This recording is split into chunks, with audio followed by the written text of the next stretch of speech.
Petrol, diesel और furnace oil पर 2.5 रुपये कार्बन लेवी आयद कर दी गई। मोहम्मद औरंगजेब की गुफ्तगू, कहा कि फार्मास्यूटिकल के खाम माल पर ड्यूटी और टैक्सेस में 5% कमी। मकामी गाड़ियों के इंजन की इंपोर्ट पर ड्यूटी 5% कम कर दी गई है। साथ साथ उन्होंने कहा कि स्मगलिंग की रोकथाम के लिए कार्गो ट्रैकिंग सिस्टम आयद कर दिया गया। मकामी गाड़ियों के खाम माल और CKD पर ड्यूटी 20 के बजाय 15% होगी।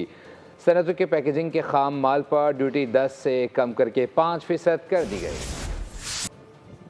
डीजल इस्तेमाल करने वाली और हाइब्रिड गाड़ियों पर सेल्स टैक्स में यकसानियत लाने के लिए ये तजवीज़ जाती है कि 18% टैक्स से कम शरह वाली गाड़ियों पर भी 18% अमूमी सेल्स टैक्स आयद किया जाए।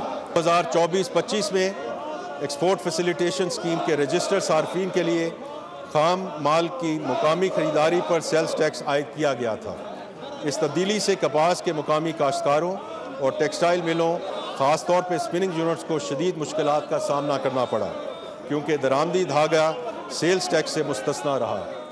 कपास के मुकामी काश्तकारों और टेक्सटाइल मिलों को बराबरी की सतह पर लाने के लिए दरामदी कॉटन जान पर एक्सपोर्ट फैसिलिटेशन स्कीम में सेल्स टैक्स आयद करने का फ़ैसला किया गया है।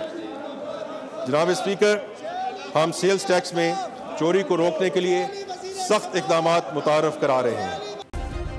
सब्सक्राइब करें और बेल दबाएं ताकि कोई खबर रह न जाए।